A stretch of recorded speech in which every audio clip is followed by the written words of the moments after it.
Assalamualaikum warahmatullahi wabarakatuh. Perkenalkan, nama saya Supi Sulastri dengan NIM 2023143416. Perkenalkan, nama saya Melati Apriliani dengan NIM 2023143660. Perkenalkan, nama saya Nur Aisyah dengan NIM 2023143413. Perkenalkan, nama saya Putri Zalwan NIM 2023143422. Baiklah, di sini kami melakukan wawancara dengan salah satu guru di SDN 72 Palembang. Perkenalkan, kami dari mahasiswa Universitas KJI Palembang. Kami masih semester 3. Terus di sini kami akan mewawancara ibu dengan menanyakan beberapa pertanyaan.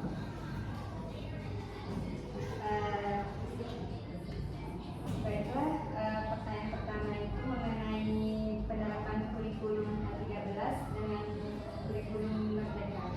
Oke, bedanya ya? Iya. Kalau kurikulum K13 itu lebih ke materi, setiap mapel itu digabung menjadi satu. Jadi ada lintas materi. Jadi misalkan kalau kurikulum yang lama itu kan terpisah bahasa, matematika, misalkan ya IPA, IPS itu kan terpisah. Nah, tapi kalau kurikulum 13 itu digabung.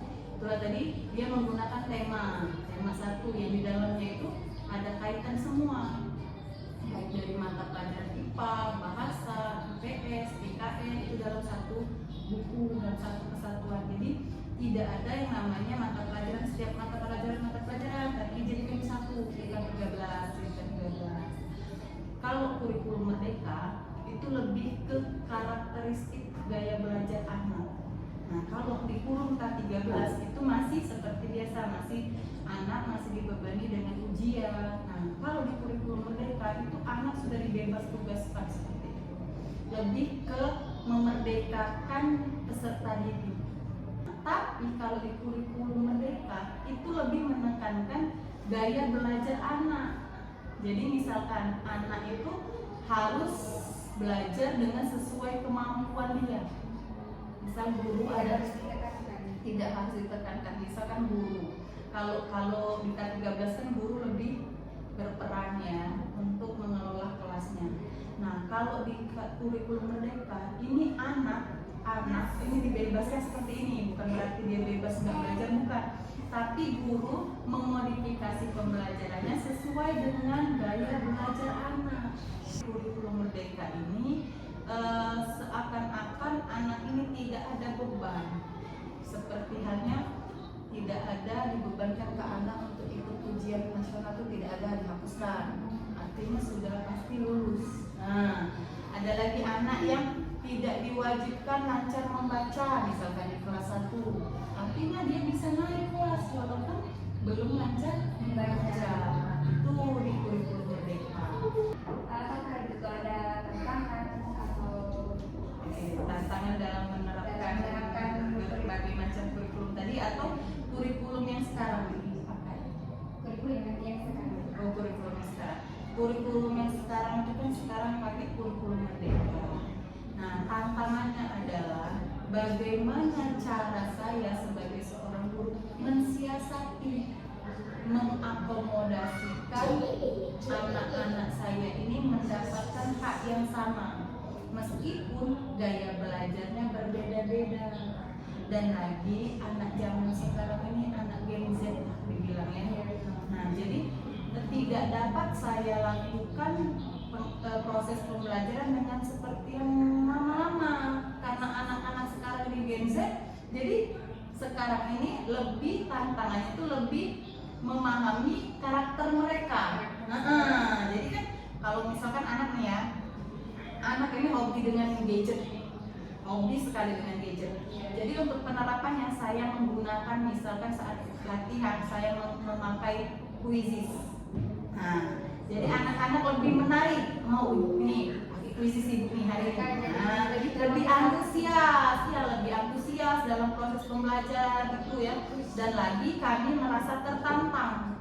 Kan karena kami yang tadinya nggak tahu menjadi tahu juga, karena kami duluan kalau kata orang tuh guru itu lebih hari ketimbang murid, karena guru sudah pasti lebih belajar lebih dulu daripada muridnya. Jadi misalkan hari ini saya pakai kuisis, besok anak ini gimana ya biar nggak bisa ngaji dan materi tetap tersampaikan, saya pakai saat penilaiannya saya menggunakan ular tangga. Nah, anak-anak lebih menarik lagi, lebih ke, kalau menurut saya itu lebih ke pembelajaran yang menyenangkan. Jadi saya merasa tertantang setiap hari harus merubah pola, merubah model, merubah metode untuk pembelajaran ini setiap harinya menyenangkan bagi mereka. Hanya pengalaman ibu di saat mengajar siswa. Pengalaman yang mana? Yang kondisi siswanya atau pengalaman saat menerapkan berbagai macam kurikulum ini? Oke, kalau pengalaman, alhamdulillah sih selama kurikulum ini setiap kurikulum itu ada baiknya, ada negatifnya. Ya, ada negatif, ada positif. Namun pengalaman saya itu semuanya itu berharga ya. Berharga kenapa? Saya jadi lebih tahu kalau yang kurikulum K13 saya harus menggabungkan beberapa mata pelajaran dalam satu materi misalkan ya. Nah, sedangkan di kurikulum Merdeka saya harus memahami karakteristik anak ya. Nah, ini semua itu pengalaman yang berharga menurut saya. Hanya saja ini terkadang kalau seperti kurikulum Merdeka ya, itu lebih ke guru direpotkan secara administrasi, itu kurikulum Merdeka. Tapi kalau K13 sama sih seperti itu, tapi kalau K13 ini menurut saya K13 kelasnya lebih kondusif. Nah, kalau kurikulum Merdeka karena anak-anak ini tidak terbebani dengan suatu tanggung jawab yang besar, misalkan aku harus pintar biar naik kelas. Nah, jadi seakan-akan di kelas itu setiap hari kan mereka harus dimerdekakan, harus dibuat happy, harus dibuat menyenangkan, sehingga beberapa siswa itu terkadang menyepelekan. Ini negatifnya, karena menurut mereka nggak apa-apa, nggak pintar, itu bisa naik. Itu kelemahannya. Terus nih kalau pengalaman ibu ngerasa kalau di kurikulum mereka tuh lebih kurangnya di situ. Tapi untuk proses pembelajarannya sangat bagus kurikulum Merdeka karena membuat anak menyukai pelajaran itu dengan hobinya masing-masing, dengan karakter mereka masing-masing. Pertanyaan selanjutnya, bagaimana sih Kalau mengajar IPA itu saya selalu memiliki tujuan bahwa anak ini harus benar-benar dikasih pemahaman yang konkret. Kenapa? Karena kalau ilmu pengetahuan alam itu berkaitan dengan alam. Saya selalu menggiring peserta didik ini untuk memahaminya secara nyata. Nah, karena menurut pendapat saya, siswa yang peserta didik yang kita giring dengan pemahaman yang secara nyata itu lebih masuk ke pemahaman mereka. Contoh, misalkan saya menjelaskan tentang bagian-bagian tumbuhan. Kalau tidak saya bawa secara nyata, paling tidak saya membuatkan video PPT yang menggambarkan ini loh tumbuhan. Pernah saya bawa pohon cabai. Ini bagian buah, ini bagian batang, ini bagian akar. Anak-anak, kalau kita hanya datang bawa buku dan spidol, itu nggak akan menarik bagi peserta didik. Iya, tapi kalau di kelas saya hari ini bawa tanam cabai. Mau ngapain ini Bu Dinta? Mau ngapain? Bu, ini ada penjelasan tentang bagian-bagian tumbuhan. Tadi seperti halnya planet-planet. Saya bawakan plastisin, saya buatkan secara nyata. Mereka membagi kelompok, membuat planet, bentuk-bentuk planet, warna planet menggunakan plastisin. Dengan cara menampilkan video, mereka mengerjakan. Gitu. Jadi menurut saya untuk pembelajaran IPA itu haruslah mengkaitkan dengan benda-benda konkret dan dengan kisah-kisah nyata yang asli sebenarnya agar mereka memahami secara jelas pemahaman tentang IPA dan oh. Sebelumnya Ibu pernah mengikuti pelatihan Apa? yang Banyak nih. profesional. BPG, nah, saya udah ikut kegiatan BPG tahun 2020. Boleh diceritakan? Pengalamannya, oke. Pengalaman saya mengikuti BPG beda ya dengan pengalaman kalau anak yang sekarang ini disebut piloting di BPG-nya. Kalau saya itu BPG dalam jabatan. Di sana menurut saya harus cepat, harus tepat, harus paham, dan harus teliti. Itu kunci utama di PPG kemarin. Kenapa? Pengalaman saya itu sangat berharga ya di PPG. Kenapa? Karena saya di sana belajar bareng dengan guru-guru hebat lainnya, bukan hanya dari provinsi sini saja, tapi semua provinsi. Nah, di sana saya diminta untuk meneliti, mencari permasalahan yang ada di sekolah ataupun yang ada di kelas saya sendiri. Mencarinya tidak hanya mencari, tapi mewawancarai beberapa narasumber, mewawancarai beberapa anak untuk dapat apa sih yang menjadi kendala mereka. Nah itu di dalam PPG ini juga yang menjadi pengalaman saya adalah banyak hal baru yang saya pelajari. Kenapa? Karena di dalam PPG itu lebih menekankan proses mengajar yang berkaitan dengan teknologi. Jadi teknologi ditekankan waktu saya PPG. Saya harus mempelajari pembelajaran yang mengaitkan dengan pembelajaran 21. Terus saya juga harus menggunakan teknologi.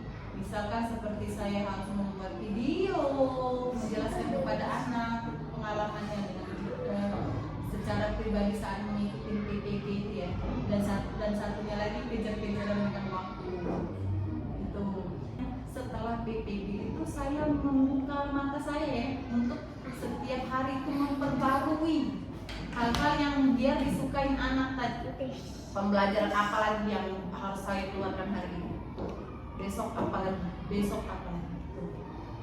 Tuh kalau pengalaman saya selama PPG itu lebih ke masukan-masukan untuk pembelajaran di kelas. Nah, di sini kan biasanya dalam belajar itu terbatas ya waktunya.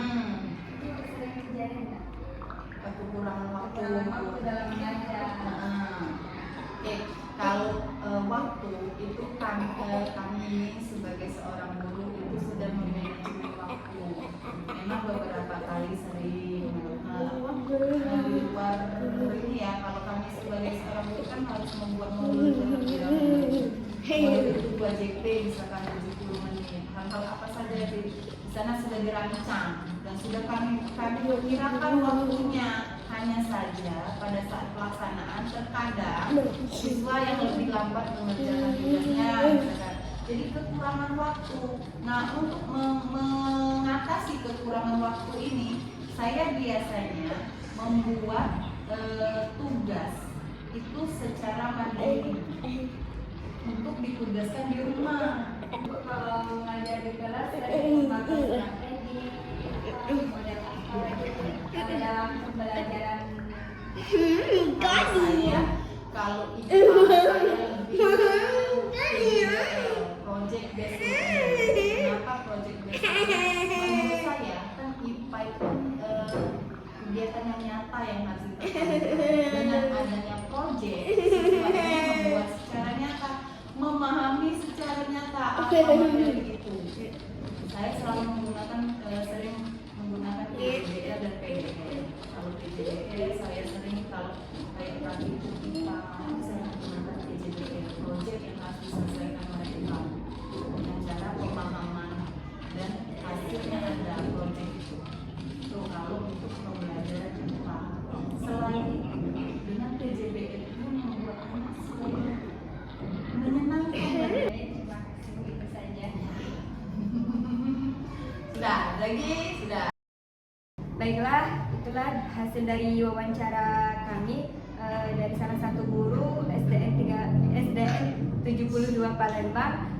Kami akhiri, wabillahi taufik wal hidayah. Wassalamualaikum warahmatullahi wabarakatuh.